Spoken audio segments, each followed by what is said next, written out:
దేవుని యందు విశ్వసించి రక్షణ పొందిన ప్రతి ఒక్కరి మనసులో ఒక ఆశ ఉంటుంది. అదేంటంటే దేవుని మాట వినాలి అని. అవునా కాదండి? ఉదయకాల సమయంలో మనందరం వచ్చింది కూడా అందుకే. దేవుడు నాతో మాట్లాడాలి, దేవుని మాట నేను వినాలి అని.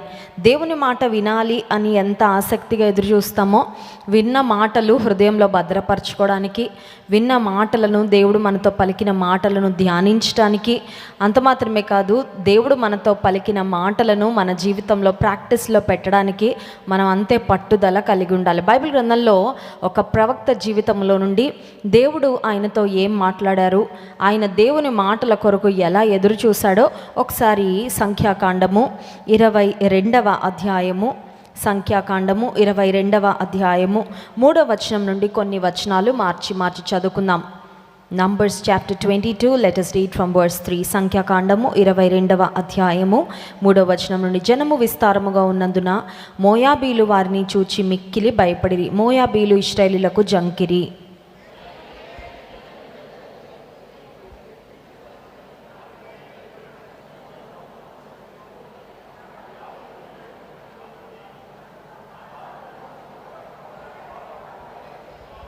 కాబట్టి అతడు బెయోరు కుమారుడైన బిలామును పిలుచుటకు అతని జనుల దేశమందలి నది యొద్దనున్న పెతోరుకు దూతల చేత ఈ వర్తమానము పంపెను. చిత్తగించుము, ఒక జనము ఐగుప్తులో నుండి వచ్చెను. ఇదిగో వారు భూతలమును కప్పి నా ఎదుట దిగి ఉన్నారు.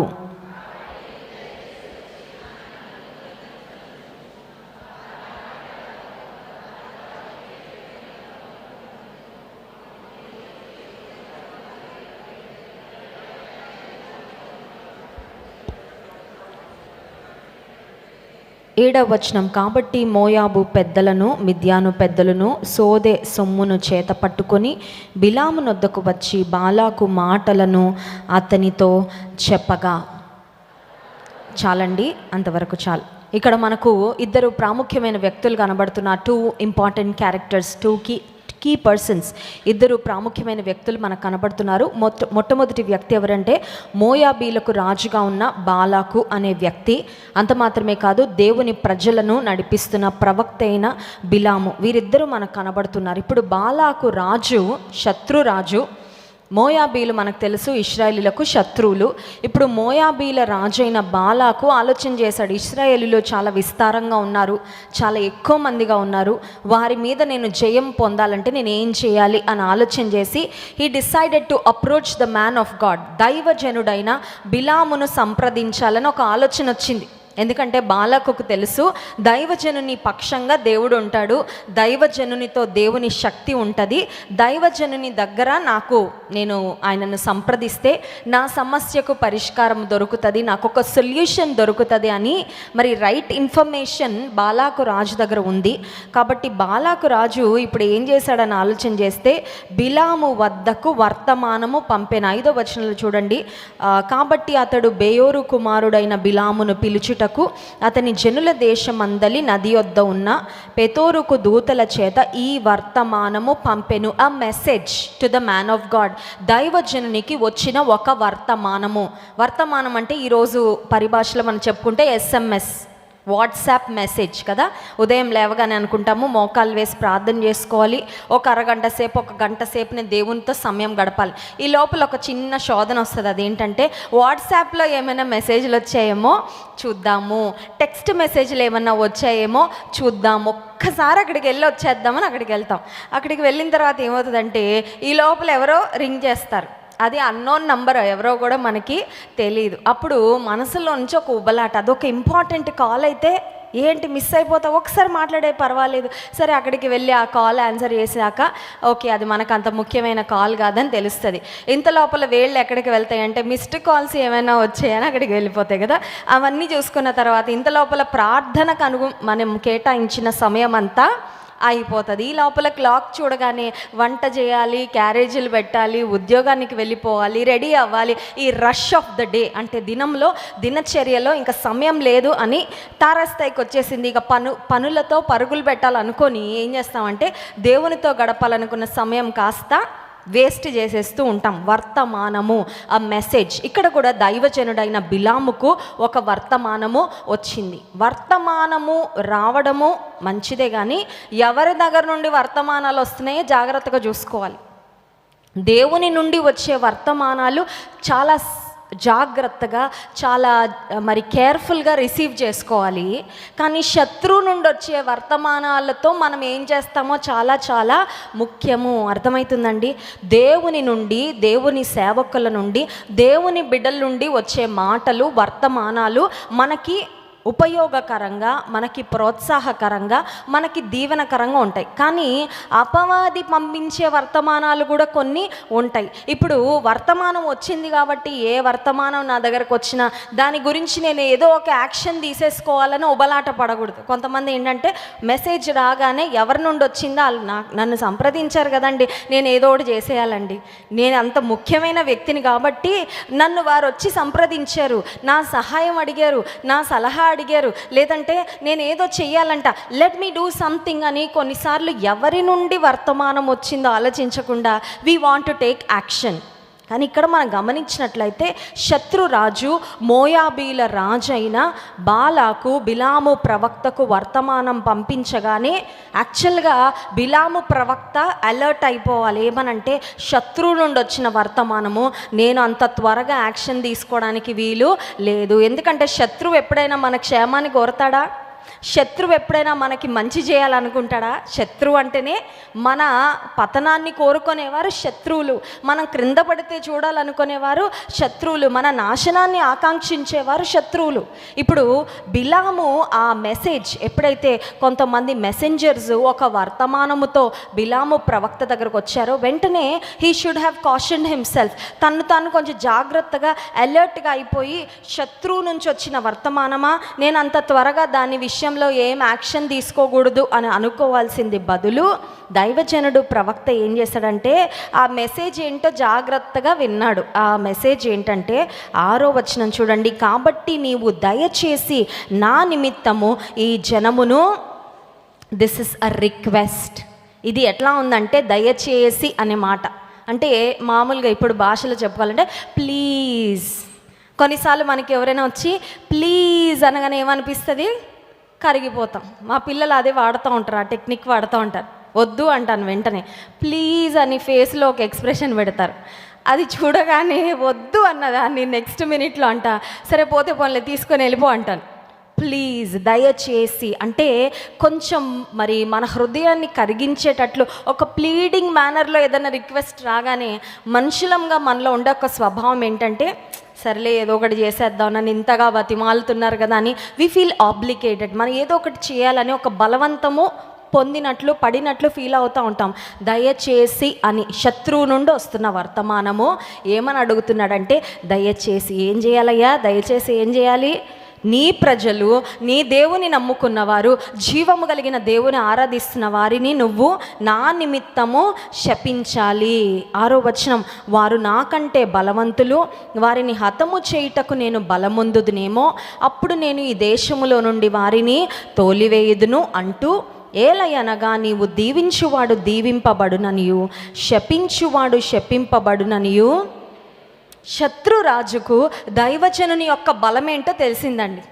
కొన్నిసార్లు మన దగ్గర ఉన్న స్ట్రెంగ్త్ ఏంటో మనకు తెలియదు, కానీ మన శత్రువుకు బాగా తెలుసు. ఎందుకంటే శత్రువు మనల్ని ఎప్పుడు జాగ్రత్తగా గమనిస్తుంటాడు కదా. అపవాదికి తెలుసు, the devil knows your strength, the devil knows your weakness. నీ బలము, నీ బలహీనత అపవాదికి చాలా బాగా తెలుసు. ఇప్పుడు నీ బలాన్ని గురించి ఎవరైనా వచ్చి పొగుడుతుంటే ఉబ్బి తబ్బిబ్బి అయిపోకూడదు. అర్థమవుతుందండి? ఇప్పుడు అపవాది ద్వారా ప్రేరేపించబడిన బాలాకు రాజు బిలాము వద్దకు పంపించిన వర్తమానికులు ఒక మాటలో చెప్పాలంటే ఒక పొగడతలాగుంది. అయ్యా నీ దగ్గర ఎంత పవర్ ఉందో తెలుసా? బిలాము ప్రవక్త, నువ్వు ఎవరినైనా బ్లెస్ చేస్తే వారు దీవించబడతారు, నువ్వు ఎవరైనా కర్స్ చేస్తే, నువ్వు శపిస్తే వారు శపించబడతారు అనే మాటలు చెప్తూ ఉన్నప్పుడు బిలాముకు ఒక మాటలు చెప్పాలంటే ఒక సాఫ్ట్ కార్నర్ వచ్చేసిందండి. అంటే హృదయంలో ఒక రకమైన ఆ హృదయం కొంచెం అటు టిల్ట్ అయిపోయింది అన్నమాట, అటు వంగిపోయింది. ఎందుకంటే ఒకటి, దయచేసి అని అడుగుతూ ఉన్నాడు. రెండవది ఇతనిలో ఉన్న బలాలను గురించి మాట్లాడుతూ ఉన్నాడు.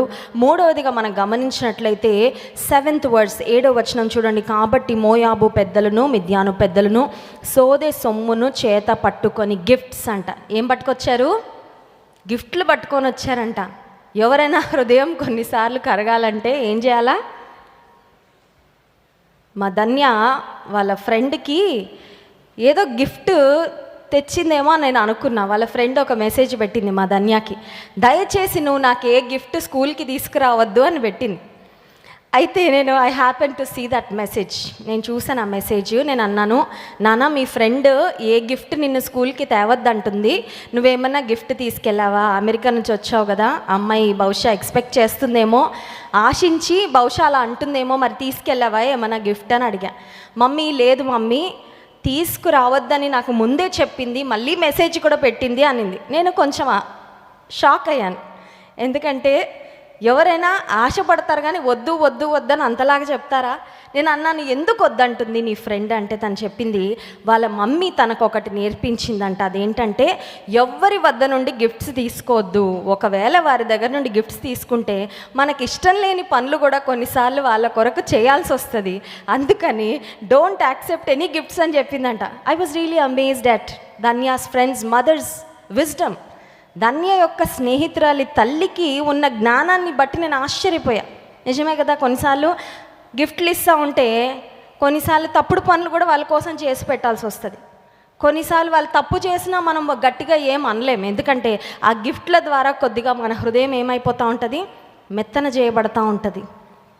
ఇక్కడ బిలాము ప్రవక్త వారు పంపించిన బహుమానాలు లేదంటే వారు పంపించిన సొమ్ము చూడగానే నాకు ఏమైపోయిందంటే హీ స్టార్టెడ్ గెటింగ్ గ్రీడీ. ఆశ పెరిగిపోయిందండి, ఆశ వచ్చేసింది. ఆ బహుమానాలన్నీ చూడగానే ఆయన మనసులో ఏమైపోయింది, ఆశ ప్రారంభమైపోయింది.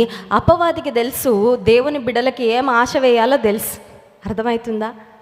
చేపలు పట్టేవాళ్ళు చేపలు పట్టడానికి ఏం చేస్తారండి, గాలంకి ఏమేస్తారు, ఒక ఎర వేస్తారు, బెయిట్ అంటారు కదా, బెయిట్. మేము యూఎస్ వెళ్ళినప్పుడు కొన్ని దగ్గరలో గ్యాస్ స్టేషన్స్లో ఆగినప్పుడు ఆ గ్యాస్ స్టేషన్స్ పక్కన కొన్ని షాపులు ఉంటాయి, కొన్ని చిన్న చిన్నవి ఏమైనా దొరికే షాపులు. అక్కడ బయట ఒక చిన్న నోటీస్ కనబడింది నాకు, ఒక షాప్ బయట మీకు వామ్స్ దొరుకుతాయి అని, చిన్న చిన్న పురుగులు లైవ్ వామ్స్ దొరుకుతాయని పెట్టారు.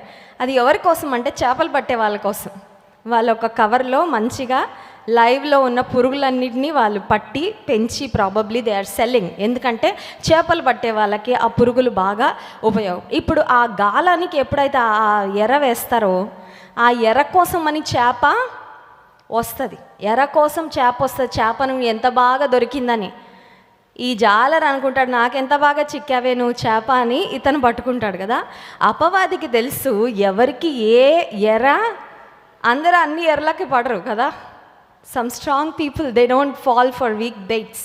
చిన్న చిన్న ఎర్రలకి, దేవుళ్ళు ఎదుగుతున్న వాళ్ళకి చిన్న ఎర్రలు వేయడు, స్ట్రెయిట్గా సింపుల్గా ఉండే ఎర్రలు వేయడు. చాలా కాంప్లికేటెడ్గా, చాలా కన్ఫ్యూజ్డ్గా, మనల్ని మభ్య పెట్టేలాగా, మనల్ని భ్రమ పెట్టేలాగా, మనల్ని అమ్మో ఇదో కాదో అనే అర్థం కాని స్థితికి తీసుకొని వెళ్ళేటట్లుగా కొన్నిసార్లు అపవాది క్యాప్టివేట్ చేయాలని, దేవుని ప్రజలను దేవుని చిత్తం నుండి దూరం చేయాలని ప్రయత్నం చేస్తుంటాడు. ఇక్కడ గమనించినట్లయితే దోపుడు సొమ్మును పంపించినట్లుగా చూస్తున్నాం. అప్పుడు బిలాము యొక్క జవాబు ఏంటో చూడండి. సంఖ్యాకాండం 22వ అధ్యాయము 8వ వచనం. అతడు వారితో, ఈ రాత్రి ఇక్కడనే ఉండుడి, యెహోవా నాకు సెలవిచ్చిన మాటలను నేను తిరిగి వచ్చి మీతో చెప్పుదునెను.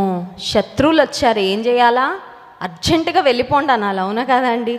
శత్రువులు దేవుని మాటలు తీసుకొని వస్తారా? శత్రువులు దేవుని చిత్తాన్ని ఎప్పుడైనా తెలియచేస్తారా?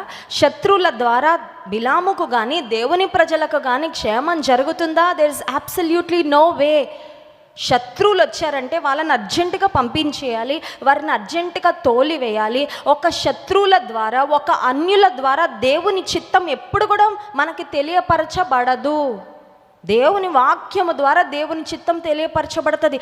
దేవుని సన్నిధిలో దేవుని చిత్తం తెలియపరచబడుతుంది. ప్రార్థనలో కనిపెట్టినప్పుడు దేవుని చిత్తం తెలియపరచబడుతుంది. అంతేగాని టీవీ సీరియల్ ద్వారానో లేదంటే ఒక టీవీలో లేదంటే కంప్యూటర్లో మీరు చూసి ఒక సిరీస్లోనో దేవుని చిత్తము తెలియబడే అవకాశమే లేదు. ఎందుకంటే అక్కడ అడ్రస్ అక్కడ ఉండదండి.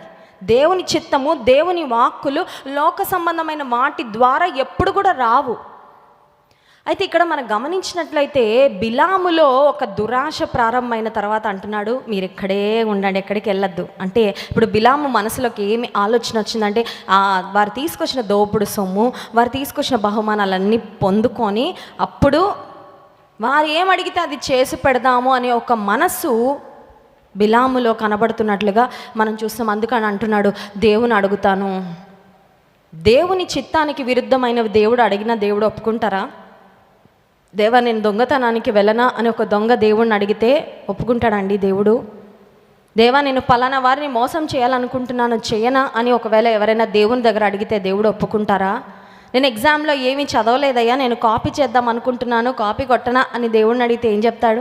అసలు అడగాల్సిన అవసరం కూడా లేదు. ఎందుకంటే మోసం చేయడం, తప్పుడు మార్గాలలో, అక్రమ అన్యాయం మార్గాలలో వెళ్ళడం దేవుని చిత్తం కాదు. మళ్ళీ స్పెషల్గా మనం వెళ్ళి అడగాల్సిన అవసరం లేనే లేదు. అని ఇక్కడ మనం చూసినట్లయితే బిలాము జీవితంలో దేవుని చిత్తము అది దేవునికి వ్యతిరేక్తం అని తెలిసిన మళ్ళీ వెళ్ళి అడుగుతున్నాడు, ఇది నీ చిత్తమేనా అని అడుగుతూ ఉన్నాడండి. దేవుని చిత్తాన్ని తెలుసుకోవడంలో, దేవుని చిత్తంలో 2 భాగాలు ఉంటాయి. మొట్టమొదటిది ఏంటంటే పర్ఫెక్ట్ విల్ ఆఫ్ గాడ్, దేవుని యొక్క సంపూర్ణమైన పరిపూర్ణమైన చిత్తము. దేవుని యొక్క పరిపూర్ణమైన చిత్తము దేవుడు మన జీవితంలో నెరవేర్చాలి అనేది ఆయన ఆశ, ఆయన కోరిక. కానీ రెండవది ఏంటంటే దేవుని యొక్క పర్మిసివ్ విల్ అంటారు. ఫస్ట్దేమో పర్ఫెక్ట్ విల్ ఆఫ్ గాడ్, దేవుని యొక్క పరిపూర్ణమైన చిత్తము. రెండవది పర్మిసివ్ విల్ ఆఫ్ గాడ్ అంటే అర్థం ఏంటంటే అనుమతించే చిత్తం. ఆయనకి ఇష్టం లేకపోయినా అనుమతిస్తాడు. నిశ్చితమేనా, నిశ్చితమేనా, నిశ్చితం అని చెప్పు, నిశ్చితం అని చెప్పు. పిల్లలు ఉంటారు కదా, వెళ్ళొద్దురా, బయటకు వెళ్ళొద్దురా, వెళ్ళొద్దు వెళ్ళొద్దు వెళ్ళదు, వెళ్ళమని చెప్పు మమ్మీ, వెళ్ళమని చెప్పు మమ్మీ, వెళ్ళమని చెప్పు మమ్మీ. 10 సార్లు అడిగితే ఏమంటుంది తల్లి? ఇష్టం లేకపోయినా వెళ్ళలే, నాకు ఇష్టం లేదు, కానీ నువ్వు అడుగుతున్నావు కాబట్టి, నువ్వు మారం చేస్తున్నావు కాబట్టి I'm letting you go. Bapatla దగ్గర బీచ్లో ఈ గడిచిన వారంలో 4-5 యవనస్తులు వెళ్ళారు. చాలా హ్యాపీగా వెళ్ళారు. వెళ్ళేటప్పుడు కూడా మంచి సెల్ఫీ వీడియో తీసుకున్నారు. వాళ్ళు ఎంత ఆనందంగా, ఎంత హుషారుగా ఉన్నారు. బాపట్ల బీచ్కి వెళ్ళిన తర్వాత రాక్షస అలలు వచ్చి ఈడ్చుకొని వెళ్ళిపోయి 5 యవనస్తులు మంచి యవన కాలంలో ఉన్నారు, అందరు చనిపోయారండి. శవాలుగా ఇంటికి తిరిగి వచ్చారు. ప్రాబబ్లీ ఆ రోజు వెళ్ళేటప్పుడు వారిలో ఎవరో ఒకరు ఫ్యామిలీలో తల్లో తండ్రో వెళ్ళకండరా అని చెప్పుండకపోవచ్చా? చెప్పే ఉండుంటారు, ఆ బీచ్ అంత సేఫ్ కాదురా, మీరు వెళ్ళడం మాకు ఇష్టం లేదు, ఇక్కడ నుండి అంత దూరం వెళ్ళాలా అని బహుశా తల్లిదండ్రులు ప్రాధేయపడి ఉంటారేమో, చెప్పుంటారేమో. But the young people wanted to go, they wanted to have fun. వాళ్ళు అనుకున్నారు ఎట్లన్నా ఎంజాయ్ చేయాలి. పెద్దోళ్ళు ఎప్పుడింతే మా ఎంజాయ్మెంట్ని ఎప్పుడు ఆపేస్తూ ఉంటారు, ఎప్పుడు వద్దంటానే ఉంటారని బహుశా ఒకవేళ ఇంట్లో వాళ్ళు చెప్పినా వెళ్ళారేమో మనకి తెలియదు. కానీ విగత జీవులుగా తిరిగి వారు వచ్చారు, ప్రాణాలు లేవు. ఆ కుటుంబాలలో ఉన్న శోకము అది ఎవ్వరు కూడా తీర్చలేరండి. కుమారులు 5 కుటుంబాలలో మరి గర్భశోకం మిగిలిపోయింది. దేవుని చిత్తం తెలుసుకోవాలని ఆశ కలిగిన మనము కొన్నిసార్లు ఏం చేస్తామంటే పరిపూర్ణమైన దేవుని చిత్తం కొరకు కనిపెట్టకుండా అనుమతించయ్యా, నీకు ఇష్టమే అని చెప్పే నా కోసం, ఆ తర్వాత బాధలేవో నేను పడతానుగా అన్నట్లుగా ఉంటాం. దేవా నువ్వు ఓకే అని చెప్పే, ఆ తర్వాత పడే బాధలు సమస్యలన్నీ నేను చూసుకుంటాను కదా అన్నట్లుగా కొన్నిసార్లు దేవుని యొక్క అనుమతి కొరకు మనం బలవంతం చేసేవారిగా కనబడుతూ ఉంటాం. పర్మిసివ్ విల్ కొరకు కనిపెట్టినప్పుడు ఆ పర్మిసివ్ విల్తో పాటు వచ్చే కాన్సిక్వెన్సెస్ అన్నీ కూడా మనం భరించాలి. దేవుని పరిపూర్ణమైన చిత్తములో మనం సాగితే ఆయన పరిపూర్ణమైన కృప, ఆయన పరిపూర్ణమైన నడిపింపు, ఆయన పరిపూర్ణమైన సహాయము, ఆయన పరిపూర్ణమైన మరి సన్నిధి మనకు తోడుగుంటాయి. కానీ కొన్నిసార్లు అనుమతించే అని దేవుని చిత్తం కాకపోయినా మనం బలవంత పెట్టి దేవుని ఒప్పించుకొని వెళ్తే కొన్నిసార్లు దాంతో వచ్చే పర్యవసానాలు కూడా, ఆ నష్టాలు కూడా మనం అనుభవించాల్సి వస్తుందేమో. ఇక్కడ మనం దైవజనుని చూసినట్లయితే he was doing the same thing. దేవుని ప్రజలను శపించడానికి వెళ్ళనా దేవా, నీ ప్రజలను శపించడానికంటే దేవుడు ఒప్పుకుంటాడా? God will never allow that. కానీ మాటి మాటికి బలవంత పెట్టి దేవుని అడిగినప్పుడు ఆఖరికి దేవుడు అన్నారు, నువ్వు వెళ్ళన్నారు. మాటికి అడిగితే వెళ్ళు అన్న తర్వాత మనం గమనించినట్లయితే అవంతా చదవడానికి సమయం లేదు, కానీ దేవుని కోపము బిలాము మీద మండినప్పుడు, దేవుని ఉగ్రత ఆయన మీదకి వచ్చినప్పుడు ఖడ్గము దూసిన ఒక దూత బిలాము ఎదుట నిలబడినట్లుగా చూస్తున్నాం. ఇక్కడ ఇంట్రెస్టింగ్ థింగ్ ఏంటంటే, దేవుని ప్రజలను శపించడానికి బిలాము గాడిద మీద ప్రయాణం ప్రారంభించాడు. కానీ ఇక్కడ the donkey is better than the profit అనిపిస్తుందండి ఈ అధ్యాయం చదివితే. ఆ గాడిదే ప్రవక్త కంటే మంచిగా యోగ్యంగా ప్రవర్తించిందేమో, ఆ గాడిదలాగా మనం ఉన్నా చాలేమో అనిపిస్తుంది ఈ అధ్యాయాన్ని మనం ధ్యానం చేస్తే.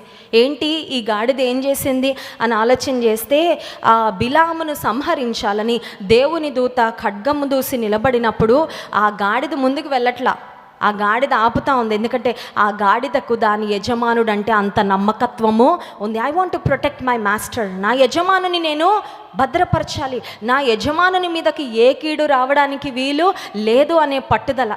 బిలాము యొక్క యజమానుడు దేవుడు. దేవుని విడిచిపెట్టి, దేవుని మాటను విడిచిపెట్టి దేవునికి వ్యతిరేక్తమైన కార్యం చేయడానికి బిలాము వెళ్తా ఉన్నాడు. కానీ ఆ నోరు లేని ఒక మూగజీవిగా ఉన్న గాడిద మాత్రం తన యజమానుని విషయంలో చాలా నమ్మకంగా వ్యవహరిస్తున్నట్లుగా మనం చూస్తున్నాం. ఆ సమయంలో దేవుడు గాడిద యొక్క నోరు తెరిచాడంట. Something very very unusual. గాడిద నోరు దేవుడు తెరిచాడు. And the donkey started speaking. గాడిద పలుకుతున్న మాటలు ఏంటి అని ఆలోచన చేస్తే 33వ వచనం, ఆ గాడిద నన్ను చూచి ముమ్మారు నా ఎదుట నుండి తొలగెను, అది నా ఎదుట నుండి తొలగని ఎడల నిశ్చయముగా నేనప్పుడే నిన్ను చంపి దాని ప్రాణమును రక్షించి ఉందునని అతనితో చెప్పెను. బిలాముతో గాడిద పలుకుతున్న మాట 30వ వచనం, అందుకు గాడిద, నేను నీ దాననైనది మొదలుకొని నేటి వరకు నీవు ఎక్కుచూ వచ్చిన నీ గాడిదను కానా, నేను ఎప్పుడైనా నీకట్లు చేయుట కద్దా అని బిలాముతో అనగా అతడు లేదనెను. What a faithful donkey.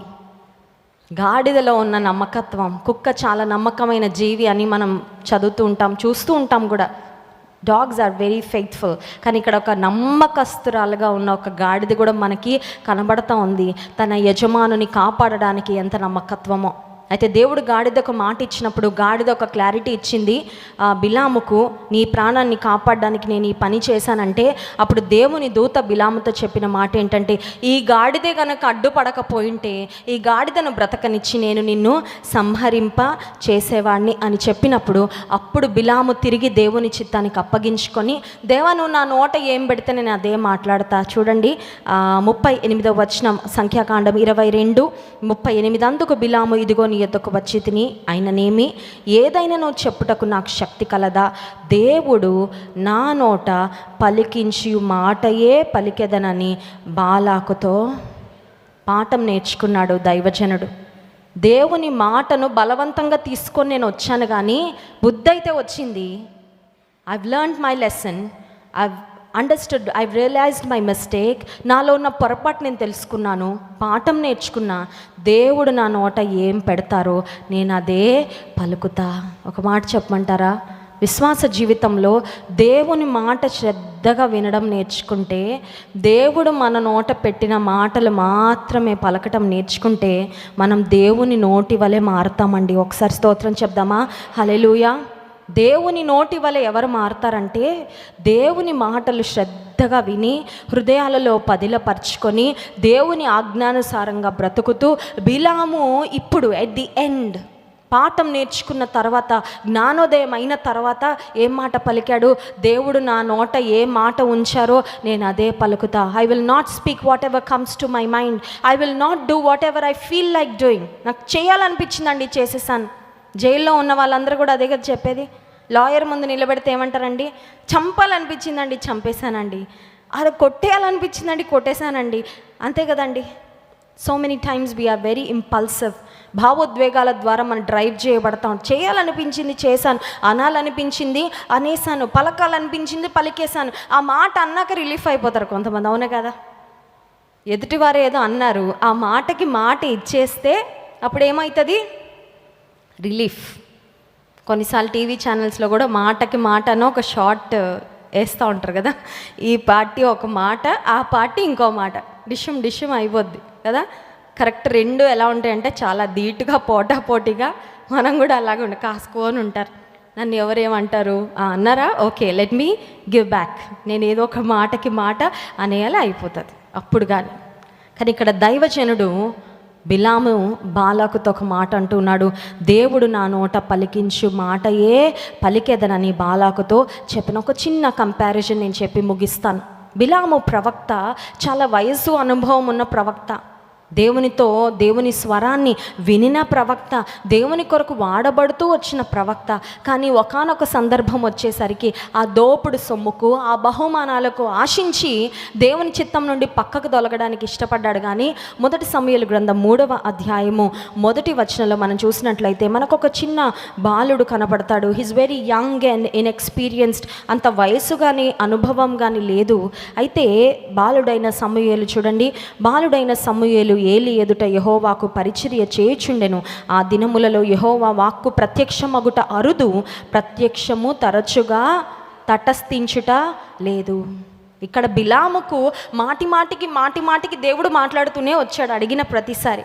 అక్కడ సమూయేలు దేవుని మాట కొరకు ఎదురు చూడట్లా. He was not ready, he was not asking God to reveal his will.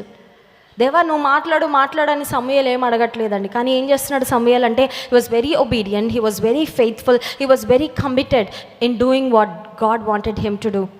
ఆ షిలోహులో దేవుని మందిరంలో యాజకుడైన ఏలి ఎదుట పరిచర్య చేస్తున్న సమూయేల్లో మనకు కనబడే లక్షణం ఏంటంటే, నమ్మకంగా, చాలా సిన్సియర్గా, చాలా యథార్థంగా, చాలా భక్తిగా దేవుడు తనని ఏ పని చేయమన్నాడు చెప్తూ ఆ పని చేస్తూ సాగాడు. అండ్ ద డే కేమ్, ఒక దినం వచ్చింది, దేవుడే సూటిగా తన స్వరము ద్వారా సమూయేలుతో మాట్లాడాడు. దేవుడు మాట్లాడాలంటే ఆయన వయసు చూడడు. దేవుడు ఒక వ్యక్తితో మాట్లాడాలంటే వారికి ఎంత అనుభవం ఉందో దేవుడు చూడడు. దేవుడు ఒక వ్యక్తితో మాట్లాడాలంటే వారి చదువేంటో దేవుడు చూడడు. దేవుడు ఒక వ్యక్తితో మాట్లాడాలంటే వారి రక్షణ పొంది ఎన్ని సంవత్సరాలు, అవన్నీ కాదండి. దేవుడు ఒక వ్యక్తితో మాట్లాడాలంటే ఆ వ్యక్తి దేవుని ఎదుట భయభక్తులు కలిగి యథార్థముగా బ్రతుకుతూ ఆయన చిత్తము కొరకు కనిపెడుతూ జీవిస్తే దేవుడు నిశ్చయంగా మాట్లాడే దేవుడు. మనం గమనించినట్లయితే మొదటి సమూయేలు గ్రంథం 3వ అధ్యాయంలో ఇశ్రాయేలీయుల ఎడల దేవుడు చేయబోతున్న కార్యాలన్నీ కూడా ఒక బాలుడైన సమూయేలుకు దేవుడు మరి తెలియజేసినట్లుగా లేఖన భాగంలో మనం గమనించగలం. నీ జీవితంలో కూడా దేవుని చిత్తం తెలుసుకోవాలని ఆశ నీకుందా? ఈ ఉదయకాల సమయంలో దేవుని మేలులు పొందుకోవడమే కాదు, దేవుని అద్భుత కార్యాలు పొందుకోవడమే కాదు, దేవుని నుండి ఒక బ్రేక్ త్రూ కొరకు నువ్వు ఎదురు చూడడం మాత్రమే కాదు, కానీ దేవుని చిత్తం తెలుసుకోవాలని నాకు ఆశ ఉందయ్యా, నీ చిత్తము నెరవేర్చాలని నాకు ఆశ ఉంది ప్రభువా, నాతో మాట్లాడవా నువ్వు అడిగితే దేవుడు నిశ్చయంగా నీతో మాట్లాడతాడు. మన చిత్తాన్ని ప్రక్కన పెట్టి, మన ఇష్టాన్ని ప్రక్కన పెట్టి, మన ఆలోచనలు ప్రక్కన పెట్టి, ఒక మాటలో చెప్పాలంటే సమూయేలు జీవితం, he was like a blank paper, ఒక తెల్లని కాగితం లాగా ఉందండి. కానీ బిలాము దేవుని ఎదుట వెళ్ళినప్పుడు బిలాము ఆల్రెడీ డిసైడ్ అయిపోయి వెళ్ళి అడుగుతున్నాడు. It was more like a formality rather than asking for God's will. బిలాము దేవుని ఎదుట వెళ్ళి అడిగినప్పుడు అదేదో మాట వరుసకి దేవా నన్ను పంపించే అన్నట్లుగా అడగడమే తప్ప ఒక ఓపెన్ మైండెడ్గా అడిగినట్లుగా మనం చూడం. కానీ సమూయేలును మనం చూస్తే he was like a blank paper, ఒక వైట్ షీట్ లాగా ఉందండి. సమూయేలు హృదయము, సమూయేలు మనస్సు చాలా పరిశుద్ధంగా, చాలా యథార్థంగా, చాలా మరి దేవుని కొరకు మాత్రమే ఎదురు చూస్తున్న ఒక చిన్న బాలుని వలె మనం సమూయేలును చూస్తాము. అతని జీవితంలో దేవుడు తన చిత్తాన్ని తెలియపరచడు. ఈ ఉదయకాల సమయంలో నీ హృదయంలో ఎన్ని గందరగోళాలు ఉన్నా, ఎంత కన్ఫ్యూజన్ ఉన్నా, ఎన్ని ఆలోచనలు ఉన్నా, నీ హృదయంలో ఉన్న ఆ గందరగోళం అంతా ఒక్కసారి తుడిచి వేసుకొని, ప్రభా ఇదిగో నీ చిత్తం కొరకు ఒక బ్లాంక్ పేపర్ లాగా, ఒక ఎంటీ పేపర్ లాగా, ఒక ఖాళీగా నన్ను నేను ఖాళీ చేసుకొని నీ ఫ్రెష్ రెవల్యూషన్, నీ యొక్క స్పష్టమైన నూతనమైన నువ్వు పలికే మాటల కొరకు నేను ఎదురు చూస్తున్నా. నువ్వు ఎదురు చూడగలిగితే దేవుడు నీతో సూటిగా మాట్లాడతాడు, నీ జీవితం పట్ల ఆయన చిత్తాన్ని తెలియపరుస్తాడు. కళ్ళు మూసుకోండి, ప్రార్థన చేసుకుందాం. ఉదయకాల సమయంలో ఉపవాస ప్రార్థనకు వచ్చిన మనము, ప్రభా నా జీవితము ఎడల నీ చిత్తం ఏంటో నువ్వు తెలియచే ప్రభా. నీ చిత్తము నువ్వు బయలుపరిచినప్పుడు దాన్ని నేను త్రోసిపుచ్చకుండా నాకు సహాయం చేయయ్యా. నీ చిత్తము కష్టమైన, నీ చిత్తము కొన్నిసార్లు ఇబ్బందికరంగా కనిపించిన, నీ చిత్తము చేసే హృదయము అసంసిద్ధత నాకు ఇవ్వు ప్రభా. ఒక్క మాట పలుకయ్యా, అడుగుదామా? ఒక్క మాట యేసయ్య పలికి ఒక్క మాట చాలు మన జీవితాన్ని మార్చడానికి, మన పరిస్థితులు మార్చడానికి నీ సొంత ఆలోచనలతోనే నీ మనసంతా నిండిపోయి దేవుని మాటలు వినడానికి చోటు లేకుండా అయిపోయిందేమో. నీ మైండ్లో, నీ మనస్సులో ఉన్న ఆ కన్ఫ్యూజన్, ఆ నాయిసెస్, ఆ ధ్వనులు, ఆ డిస్టర్బెన్సెస్ అన్నీ ఒకసారి వాటన్నిటిని మ్యూట్ చేసేయి. దేవా, నీ మాట నాతో పలుకయ్యా. ఒక మాట పలుకు ప్రభా, ఒక మాట చెప్పయ్యా. నా జీవితం మారుతుంది, నా బ్రతుకు మారుతుంది, నేను మార్చుకుంటానయ్యా. నేను ఏ మార్గంలో ఉన్నాను నాకు చూపించు. నీ మార్గంలో ఎలా నడవాలో నాకు చూపించు. నిన్నెలా గణపరచాలో నాకు చూపించు. నిన్నెలా వెంబడించాలో నాకు చూపించు. నీ కొరకు ఎలా ముందుకు సాగాలో నాకు చూపించు. ఏవి విడిచిపెట్టాలో నాకు చూపించు తండ్రి. దేవుని సన్నిధిలో అడుగుదామా? బిలాము దేవునికి ఇష్టం లేనిదని తెలిసిన అడిగాడు. దేవుని కోపము ఖడ్గము దూసిన దూత బిలాము మార్గంలో నిలబడింది. బిలాముకు దేవుడు బుద్ధి చెప్పాడు. ప్రభా, నీకు ఇష్టం లేని మార్గాలలో నేను అడుగులు వేయకుండా, నా పాదాలు వెళ్ళకుండా నాకు సహాయం చేయ ప్రభా. అడుగుదామా? పరిశుద్ధ మహోన్నతుడ, నీకు వందనాలు. సమూయేలు చిన్నవాడైనా నీ మాటను ఎలా రిసీవ్ చేసుకున్నాడో ప్రభా, నీ స్వరాన్ని వినే గొప్ప భాగ్యం ఎలా పొందుకున్నాడో మా కట్టి కృప దయచేయండి. నీ పరిపూర్ణమైన చిత్తానికి మాత్రమే ప్రభా మా మనస్సులు, మా హృదయాలు అంగీకరించడానికి తండ్రి, నీ చిత్తానుసారమైన మార్గంలో మాత్రమే మేము పయనించడానికి మాకు సహాయం చేయి. నీ స్వరాన్ని వినగలిగే చెవి మాకు ఇవ్వండి ప్రభా. వినుటకు చెవులు గలవాడు వినుగాక అని ప్రకటన గ్రంథంలో వ్రాయబడినట్లుగా ప్రభా, వినే చెవులు మాకు ఇవ్వయ్యా. లోకంలో ఉన్న స్వరాలు, లోకంలో ఉన్న మాటలు, లోకస్తులు ఇచ్చే సలహాలు ఇవన్నీ కాదు ప్రభా. నీ స్వరం వినే చెవులు, నీ స్వరాన్ని గుర్తించే చెవులు మాకు ఇవ్వయ్యా. నా గొర్రెలు నా స్వరము వినునని నువ్వు సెలవిచ్చావు ప్రభా. నీ స్వరాన్ని, కాపరి స్వరము విని గుర్తుపట్టి కాపరి యొక్క సంజ్ఞలను అనుసరించి వెంబడించే నాయన ఆ మంచి గొర్రెల వలె మమ్మల్ని చేయండి ప్రభా. నేను అనుసరించే కృప మాకు దయచేయండి. మిమ్మల్ని ఆరాధించి స్తుతించబోతుండగా ఆరాధన ఆత్మతో మమ్మల్ని నింపుమని యేసు నామములో ప్రార్థిస్తున్నాం తండ్రి, ఆమేన్. అందరూ